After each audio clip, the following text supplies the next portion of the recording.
आता वळूया वेगवान स्वरूपातल्या बातम्यांकडे।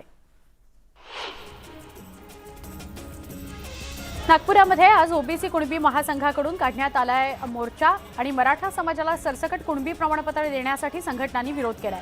जोपर्यंत लेखी स्वरूपाचं आश्वासन मिळत नाही, मागण्या मान्य होत नाहीत, तोपर्यंत आंदोलन मागे घेतलं जाणार नाही अशी भूमिका ओबीसी महासंघाने घेतली आहे। याकरता मोठ्या संख्येने ओबीसी बांधव सहभागी झाले। त्यावेळी काही आंदोलकांना पोलिसांनी ताब्यात घेतलं। इतर कोणत्याही समाजाला ओबीसी मध्ये समाविष्ट करू नये अशी मागणी करत गोंदिया जिल्ह्यात जनआक्रोश मोर्चा काढण्यात आला। गोंदिया जिल्ह्यातील पोलीस भरतीमध्ये ओबीसींना प्राधान्य देण्यात यावं अशी मागणी यावेळी करण्यात आली। ओबीसी आंदोलनकर्त्यांशी मुख्यमंत्री आणि उपमुख्यमंत्री चर्चा करणार असल्याची माहिती छगन भुजबळ यांनी दिली। मराठ्यांना आरक्षण देताना कुठल्याही आरक्षणाला धक्का लागणार नाही याची काळजी घेण्याची गरज असल्याचा सल्ला त्यांनी सरकारला दिला। अहमदपूर इथं लातूर नांदेड रस्त्यावरील सावरकर चौकात धनगर समाजाच्या वतीनं रास्ता रोको करण्यात आला। धनगर समाजाला एसटी प्रवर्गात आरक्षण द्यावं अशी मागणी करण्यात आली।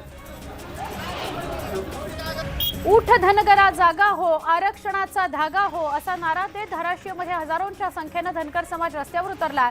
धनगर समाजाचा एसटी प्रवर्गामध्ये समावेश करून आरक्षण द्यावं अशी मागणी यावेळी करण्यात आली। तुळजाभवानीला साकडं घालत हे आंदोलन करण्यात आलं। मराठा समाजाला सरसकट कुणबी प्रमाणपत्र देऊ नये या मागणीकरता नागपुरामध्ये ओबीसी मोर्चा काढण्यात आला। डोक्यावर लाल रंगाची पगडी, हातात आम्ही ओबीसी आरक्षणाचे रक्षकचे फलक आणि हातात पिवळा झेंडा घेऊन ओबीसी मोर्चात सहभागी झाले होते। बीडच्या माजलगाव नगर परिषदेच्या भोंगळ कारभाराविरोधात जागरण आंदोलन करण्यात आलं। अस्वच्छता, रस्त्यावरील खड्डे आणि दूषित पाणी या समस्या सोडवण्याकरता प्रशासन काहीच उपाययोजना करत नसल्याचा आरोप करण्यात आला। हिंगोलीचे शिवसेना खासदार हेमंत पाटील यांच्या संपर्क कार्यालयासमोर उबाठा गटानं धरणं आंदोलन केलं आणि निदर्शनं केली। राज्यात मराठा तसंच धनगर आरक्षणाकरता आंदोलन होत असताना हेमंत पाटील यांनी लावण्यांचा कार्यक्रम आयोजित केला होता। त्यांच्या निषेधार्थ हे आंदोलन करण्यात आलं। राज्य सरकारकडून करण्यात येणाऱ्या कंत्राटी भरती प्रक्रियेच्या विरोधात राष्ट्रवादी युवक आघाडी आक्रमक झाली आहे। कंत्राटी कामगार धोरण पद्धत महाराष्ट्रातून रद्द करा अशी मागणी करत जोरदार निदर्शनं करण्यात आली। राज्य सरकारच्या कंत्राटी नोकर भरतीच्या निर्णयाविरोधात धुळ्यामध्ये शरद पवार गटाच्या कार्यकर्त्यांनी आंदोलन केलं। शिंदे फडणवीस सरकारच्या या निर्णयामुळे तरुणांवर बेरोजगारीची कुऱ्हाड कोसळणार आहे, त्यामुळे हा निर्णय मागे घेण्याची मागणी करण्यात आली। राज्य सरकारनं घेतलेल्या कंत्राटी भरतीच्या निर्णयाविरोधात जळगाव जिल्ह्यातील राष्ट्रवादी काँग्रेसकडून निषेध करण्यात आला। कंत्राटी भरतीचा जीआर जाळून राष्ट्रवादी काँग्रेसकडून हा निषेध व्यक्त करण्यात आला। सोलापुरामध्ये गेल्या शाळा कॉलेज सुरू होऊनही वसतिगृह बंद अवस्थेत आहेत। जिल्हा परिषदेचे मुख्य हॉस्टेल बंद आहे, ते तात्काळ सुरू करण्याकरता वसतिगृहातल्या आजी माजी विद्यार्थ्यांनी जिल्हा परिषदेवर मोर्चा काढला। वसतिगृहाचं खासगीकरण करू नये अशी मागणी यावेळी करण्यात आली। साईबाबा संस्थानच्या महाविद्यालयामध्ये शिक्षण घेणाऱ्या विद्यार्थ्यांनी आंदोलनाला सुरुवात केली। आपल्या विविध मागण्यांकरता हे विद्यार्थी साई संस्थानच्या विश्रामगृहाबाहेर ठिय्या देऊन बसले। चंद्रपूर जिल्ह्यातील राजुरा शहरामध्ये राज्य सरकारच्या शैक्षणिक रोजगार धोरणाविरोधात भव्य मोर्चा काढण्यात आला। मोर्चात राजुरा उपविभागातील शेकडो युवक युवती सहभागी झाले। सरकारी नोकऱ्यांचं कंत्राटीकरण करणारा काळा जीआर मागे घ्या अशी मागणी करण्यात आली। कंत्राटी पद्धतीने नोकर भरती करण्याच्या राज्य सरकारच्या निर्णयाला मोठा विरोध होतोय। जळगावात राष्ट्रवादी युवकच्या आघाडीनं सरकारचा निषेध करत रास्ता रोको केला। यावेळी कंत्राटी पद्धतीने भरतीच्या शासन निर्णयाची होळी करण्यात आली। राज्य सरकारनं कंत्राटी कामगार भरतीमध्ये काढलेल्या आदेशाचे पडसाद येवल्यामध्ये उमटले। राष्ट्रवादी काँग्रेसच्या शरद पवार गटातर्फे विंचूर चौफुलीवर धरणं आंदोलन करण्यात आलं। शासनाच्या आदेशाची होळी करण्यात आली। कंत्राटी नोकर भरतीचा शासन निर्णय तात्काळ रद्द करा या मागणीकरता राष्ट्रवादी युवक काँग्रेस शरद पवार गट आक्रमक झालाय। बीड शहरातील छत्रपती शिवाजी महाराज चौकात शासन निर्णयाची होळी करत सरकार विरोधात तीव्र घोषणाबाजी करण्यात आली। पैठण शहरातल्या दिगंबरराव कावसनकर या मैदानावर अतिक्रमण करून नव्यानं तयार करण्यात येत असलेल्या रस्त्याला विरोध केला जातो। यासाठी शहरातील खेळाडूंनी 4 दिवसांपासून उपोषण सुरू केलंय। मात्र त्याची दखल घेतली न गेल्यानं या खेळाडूंनी अंगावर पेट्रोल ओतून घेत आत्मदहनाचा प्रयत्न केला। यावेळी उपस्थित नागरिकांनी धाव घेतल्यानं अनर्थ टळला। पुणे नाशिक महामार्गावर स्वाभिमानी शेतकरी संघटनेनं रास्ता रोको करत महामार्ग रोखला। सहकार मंत्री दिलीप वळसे पाटील यांच्या भीमाशंकर सहकारी साखर कारखान्याविरोधात हे आंदोलन करण्यात आलं। उसाला 3400 रुपयांचा हमीभाव मिळावा अशी मागणी संघटनेची आहे। शहापूरमध्ये पावसानं जोरदार हजेरी लावली। सतत पडणाऱ्या पावसानं नदी नाले तुडुंब भरून वाहू लागले। यामुळे हवेत गारवा निर्माण झाला। दुसरीकडे पावसामुळे खरेदी करता बाहेर पडलेल्यांची तारांबळ उडाली।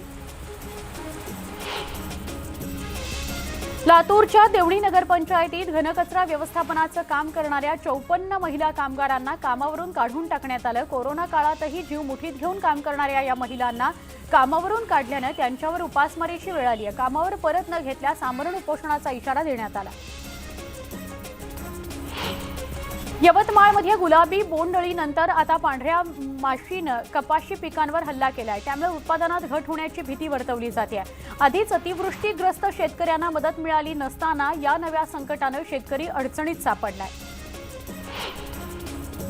सीएमव्ही आजारामुळे केळीचं मोठ्या प्रमाणात नुकसान झालंय। ही नुकसान भरपाई मिळावी याकरता स्वाभिमानी शेतकरी संघटनेनं केळीचे घड आणि केळीचे खांब हाती घेऊन आंदोलन केलं।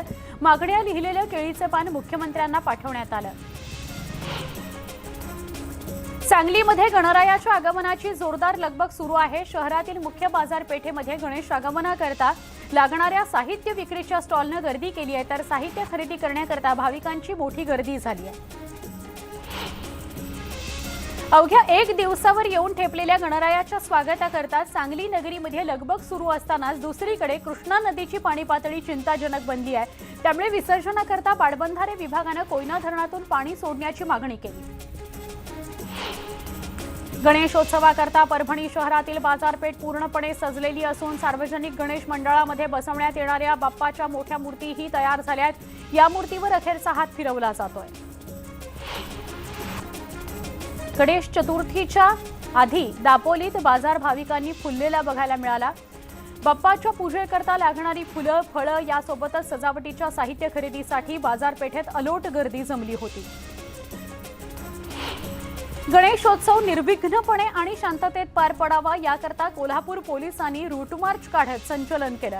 शहरातील गणेश विसर्जन मिरवणुकीच्या मार्गावर 30 अधिकारी आणि 300 पेक्षा अधिक पोलीस या रूट मार्चमध्ये सहभागी झाले होते। एक छोटासा ब्रेक पहा फक्त न्यूज 18 लोकमत।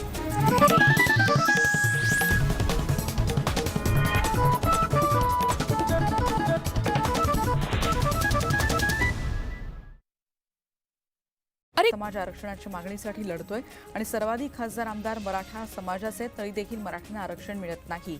हे केवळ आमदार खासदारांच्या अनास्थेमुळे आरक्षण मिळू शकत नाही अशी टीका करुणा शर्मा यांनी केली।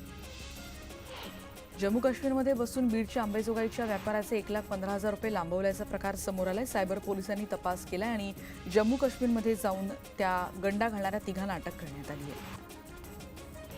खंडित वीज पुरवठ्यामुळे त्रासलेल्या बुलढाण्याच्या सोनाळ्याच्या ग्रामस्थांनी महावितरण कार्यालयावर धडक मोर्चा काढला आणि यावेळी वारंवार वीज जाते आणि त्यामुळे घरातल्या इलेक्ट्रॉनिक वस्तूंचं नुकसान होत असल्याचं त्यांनी सांगितलंय। शेतकऱ्यांना पिकांना पाणीही देता येत नाहीये। सण उत्सव काळात कायदा आणि सुव्यवस्था अबाधित राहण्यासाठी लातूर जिल्ह्यातल्या एकूण 23 पोलीस ठाण्यांमध्ये रेकॉर्डवर असणाऱ्या गुन्हेगारांची माहिती आता जमवण्यात आली आहे। 7,458 गुन्हेगारांवर विविध कलमांनुसार कारवाई करण्यात आली आहे। 5 जणांना तडीपार करण्यात आलाय। पुढची बातमी आहे हिंगोलीची, कारण स्थानिक गुन्हे शाखेनं घरफोडी करणाऱ्या आंतरजिल्हा टोळीतील 2 चोरट्यांना जेरबंद केले। 2 आरोपींकडून पोलिसांनी सोन्या चांदीच्या दागिन्यांसह 4 लाखांचा मुद्देमाल जप्त केलाय। आणखी गुन्हे त्यांचे उघड होण्याची शक्यता पोलीस वर्तवतात। मालेगाव शहर परिसरात दुकान फोडून मोबाईल चोरणाऱ्यांना पोलिसांनी अटक केली आणि महागडे मोबाईल त्यांच्याकडून जप्त करण्यात आली। यामध्ये 2घांना अटक करण्यात आली आहे। मुंबईतल्या दादर बाजारामध्ये गणेश आगमनापूर्वी खरेदीसाठी मोठ्या प्रमाणात गर्दी झाली आहे। फुलांच्या मखरांची खरेदी मोठ्या प्रमाणावर होतीये। फुलांचे दर वाढले तरी देखील खरेदीसाठी गर्दी झाली आहे। राज्यात आजही मुसळधार पावसाचा इशारा हवामान विभागाने दिलाय। मुंबई, पालघर, ठाणे, नाशिक, रायगड आणि कोल्हापुरात पावसाची शक्यता आहे। रत्नागिरीत जोरदार पावसाचा अंदाज आहे। उर्वरित महाराष्ट्रात हलक्या पावसाची शक्यता वर्तवण्यात आली। राज्यातल्या 358 तालुक्यांपैकी 95 तालुक्यांमधील धरणांमध्ये 20% कमी पाणीसाठा आहे। त्यामुळे तालुक्यात पाण्याची स्थिती बिकट आहे। राज्यात सद्यस्थितीत 68% पाणीसाठा आहे। गेल्या वर्षीच्या तुलनेत हा पाणीसाठा 20% कमी आहे।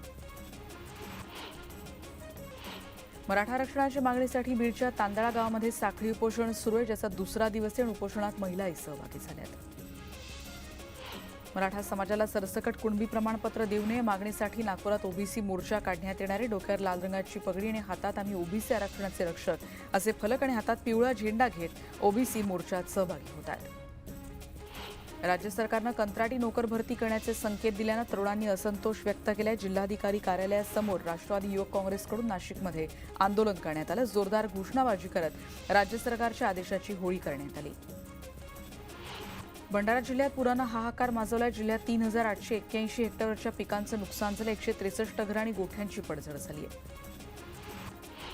नंदुरबारमध्ये तापी नदीला यंदाच्या हंगामातला पहिला पूर आलाय. मध्य प्रदेशातल्या मुसळधार पावसानं हतनूर धरणातून तापी नदीत मोठ्या प्रमाणात विसर्ग केला जातोय. तेव्हा नंदुरबार जिल्ह्यातील सारंगखेडा आणि प्रकाश बॅरेजचे 26 दरवाजे पूर्ण क्षमतेने उघडण्यात आलेत.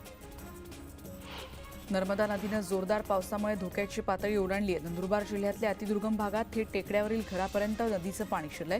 दडगाव आणि अक्कलकुवा तालुक्यातल्या नागरिकांना सतर्कतेचा इशारा देण्यात आलाय.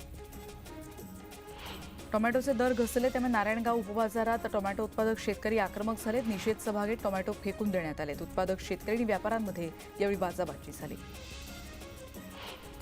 चांदवडच्या नमोकार तीर्थक्षेत्रासमोर मुंबई आग्रा महामार्गावर कार आणि कंटेनरचा भीषण अपघात झालाय. दुर्दैवानं यात कारमधल्या 4 जणांचा मृत्यू झालाय. मृतांमध्ये धुळ्याचे नगरसेवक किरण आहेरराव यांचा समावेश असल्याची माहिती मिळतेय. अपघात किती भीषण होता आपण या दृश्यांवर बघतोय. कारचा चक्काचूर झालाय. उद्योगमंत्री उदय सामंत रत्नागिरीहून महाडच्या दौऱ्यावर जात असताना वाटेत रत्नागिरी वसई एसटीचा अपघात झाला आणि ज्यात प्रवासी अडकले होते. पालकमंत्र्यांनी गाडीतून उतरून त्यांना मदत केली.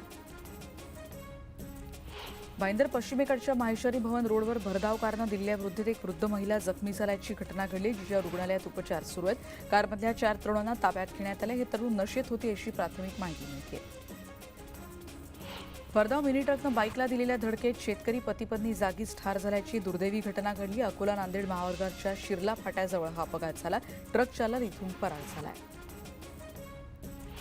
ठाण्याच्या हद्दीतील गायमुख ते वसई क्रीक ब्रिजपर्यंत वाहनांच्या रांगा लागल्यात. गायमुख इथे मालवाहतुकीचा कंटेनर बंद पडल्यामुळे वाहतूक कोंडी झाली आहे आणि तो कंटेनर बाजूला करण्याचे प्रयत्न केले जात आहेत. शहापूर तालुक्यातल्या ठुणे इथे आदिवासी महामंडळाच्या गोडाऊनमध्ये भाताला अज्ञात व्यक्तींनी आग लागल्याची घटना घडली आहे. मोठं नुकसान इथे झालंय. आग लावणाऱ्यांना सुरक्षा रक्षकानं पाहिल्याची माहिती सध्या कळतेय. बातमी वाशिमची. बाळखेड परिसरात अतिवृष्टीमुळे खरीप पिकांचं नुकसान झालंय. तलाठी संदीप देवडे यांनी चुकीचा सर्व्हे करून शेतकऱ्यांना भरपाईपासून वंचित ठेवलं असा आरोप करण्यात येतोय. या प्रकरणी दोषींवर कारवाईची मागणी करत 5 शेतकऱ्यांनी आमरण उपोषण सुरू केलंय. मंडणगड तालुक्यामध्ये म्हाप्रळ आंबेत पूल वाहतुकीसाठी खुला करावा या मागणीसाठी आरपी आठवले गटाचे माजी तालुकाध्यक्ष राजेश गमरे 3 दिवसांपासून उपोषण करतायत. या कामाची उच्चस्तरीय चौकशी करण्याची मागणी होती आहे. चिखलदरा इथली दरीमध्ये कोसळून कार अपघातात 4 जणांचा मृत्यू झालाय. 4 जण गंभीर जखमी झाले. 8 तासानंतर हे मृतदेह दरीतून बाहेर काढण्यात आलेत. धुक्यात रस्ता दिसला नाही आणि त्यामुळे ही कार तब्बल 500 फूट खोल दरीत कोसळली. अकोल्याच्या मूर्तिजापूर तालुक्यातल्या लाखपुरी गावामध्ये अमृत कलश यात्रेला सुरुवात झाली. दिल्लीत अमृत वाटिका तयार करण्यासाठी देशाच्या कानाकोपऱ्यातून 5.5